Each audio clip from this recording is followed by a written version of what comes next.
অসুস্থ হয় তাহলে সে হয় পাগলা গারদে থাকবে অথবা সে ট্রিটমেন্টে থাকবে, কিন্তু আপনি তাকে প্রকাশ্য দিবালোকে ছেড়ে দিয়ে আপনি মানুষের কলিজে আঘাত করবেন, তারপরে আমরা যখন তার বিচার চাইবো তখন বলবেন যে অসুস্থ মানুষের সাথে এটা হয় না, তাহলে আপনি কি চান পরিষ্কার করে বলেন। গত শনিবার সকালে নর্থ সাউথ বিশ্ববিদ্যালয়ে ঘটে গিয়েছে একটি জঘন্যতম ঘটনা। সরাসরি ধর্মকে ইঙ্গিত করে পবিত্র কোরআন শরীফ মাটিতে ফেলে তাতে লাথি মেরে তার পৃষ্ঠা ছিঁড়ে পবিত্র কোরআন শরীফ অবমাননার অভিযোগ উঠেছে অপূর্ব পাল নামে নর্থ সাউথ বিশ্ববিদ্যালয়ের এক শিক্ষার্থীর উপর, যার একটি ভিডিও সামাজিক যোগাযোগ মাধ্যমে ছড়িয়ে পড়লে দেশ জুড়ে শুরু হয় তীব্র নিন্দা ও ক্ষোভের ঝড়। অভিযুক্ত শিক্ষার্থীর শাস্তির দাবিতে উত্তাল ধর্মপ্রাণ মুসলিমরা। আর এই ঘৃণ্য ঘটনাটি নিয়ে বিস্ফোরক মন্তব্য করেছেন বাংলাদেশ প্রখ্যাত ইসলামী চিন্তাবিদ শেখ আহমদুল্লাহ। রাজধানীর নর্থ সাউথ বিশ্ববিদ্যালয়ের অপূর্ব পালের সেই কুরুচিপূর্ণ ঘটনাটি সামাজিক যোগাযোগ মাধ্যমে ছড়িয়ে পড়লে রোববার বিকেলে সেই বিষয়টিকে কেন্দ্র করে শেখ আহমদুল্লাহ তাহার ফেসবুক পেজে একটি পোস্ট করেন। পোস্টে তিনি লিখেছেন, নর্থ সাউথ বিশ্ববিদ্যালয়ে যে ঘটনাটি ঘটেছে পূর্বের সকল ঘটনা ও অপকর্মকে ছাড়িয়ে গিয়েছে। মনের আনন্দে ঠোঁটে শীষ বাজিয়ে কোরআন পদদলিত করার ভিডিও দেখে কারো নিঃশ্বাস বন্ধ না হয়ে পারে না। তিনি আরো বলেন, কেউ কেউ অভিযুক্তকে মানসিক রোগী হিসেবে উপস্থাপন করেছেন, কিন্তু প্রশ্ন হলো একজন মানসিক রোগী কিভাবে দেশের নামকরা একটি বিশ্ববিদ্যালয়ে পড়াশোনা চালিয়ে যেতে পারে, এবং কেনই বা বারবার এমন আচরণ ইসলাম ধর্মের সাথেই করা হয়। শেখ আহমদুল্লাহ প্রশাসনের ভূমিকা নিয়েও প্রশ্নবিদ্ধ করেছেন।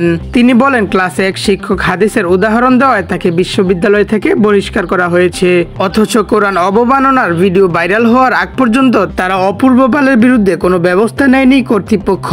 এমন কুলাঙ্গার ছাত্রকে প্রশ্রয় দেওয়ার অপরাধে তাদের অতি দ্রুত ক্ষমা চাইতে হবে। দেশে অনেক বেসরকারি বিশ্ববিদ্যালয় ইসলাম বিরোধী এজেন্ডা নিয়ে কাজ করছে।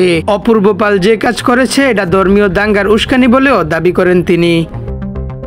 শেখ আহমদুল্লাহর দাবি, অভিযুক্তকে সর্বোচ্চ শাস্তি দাবি করতে হবে এবং ধর্ম অবমাননার বিরুদ্ধে কঠোর স্পষ্ট আইন ও প্রণয়ন বাস্তবায়ন করতে হবে।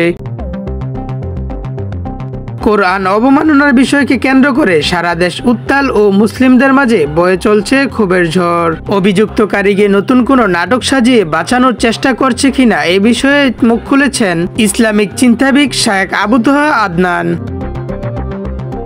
তিনি বলেন, কেউ যদি হিন্দু, খ্রিস্টান কিংবা নাস্তিক হয়ে যায় আমাদের কোনো আপত্তি নেই, কিন্তু নাস্তিকতার দোহাই দিয়ে আল্লাহ ও তার রাসূলের শানে কটূক্তি করবেন আমাদের আপত্তি সেখানেই।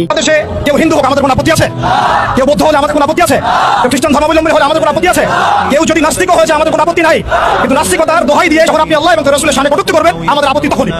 ওকে বলা হচ্ছে পাগল। আমার প্রশ্ন, পাগল বললে কিভাবে? পাগল কি ইউনিভার্সিটিতে চান্স পায় কিনা? পাগল কি আর কোনো কিতাব দেখলো না? পাগল শুধু কোরআনকে দেখলো, কোরআনকে ছিঁড়ে সেটা ভিডিও করলো, সে পাগল। তাহলে এই যে এরা যারা করছে তারা বড় পাগল। এটা এখন পর্যন্ত আমরা তাদেরকে মামলা নিতে পর্যন্ত দেখি নাই। আমাদের ভাইরা থানায় থানায় ঘুরেছেন, মামলা নেওয়া হয় নাই। এই তথাকথিত গণতান্ত্রিক আইনে এবং এই তাগুতি সিস্টেমের মার পেছে সাথে রাসূলের মধ্যে স্পর্শকাতর ইস্যুতে মামলা নেওয়া হচ্ছে না। ঘরে চুপ করে বসে থাকুন ইনশাআল্লাহ। আপনি নাস্তিক হয়ে জাহান্নামে যান, আমাদের কোনো আপত্তি নাই, কিন্তু নাস্তিকতার আদলে আপনি মুসলিমদের সেন্টিমেন্টে আঘাত করতে পারেন না। আপনি কোনো ধর্মের দাবিদার হয়ে ইসলাম ধর্মকে কটূক্তি করতে পারেন না।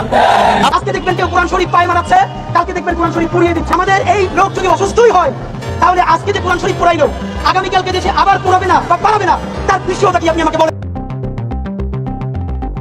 সে যদি অসুস্থ হয় তাহলে সে হয় পাগলা গারদে থাকবে অথবা সে ট্রিটমেন্টে থাকবে, কিন্তু আপনি তাকে প্রকাশ্য দিবালোকে ছেড়ে দিয়ে আপনি মানুষের কলিজে আঘাত করবেন, তারপরে আমরা যখন তার বিচার চাইবো তখন বলবেন যে অসুস্থ মানুষের সাথে এটা হয় না, তাহলে আপনি কি চান পরিষ্কার করে বলেন। আজকের মতো এখানেই বিদায় নিচ্ছি। তো গাইস, আপনি যদি একজন মুসলিম হয়ে থাকেন এই জঘন্য অপরাধের শাস্তি কি হতে পারে অবশ্যই কমেন্ট বক্সে জানিয়ে যাবেন।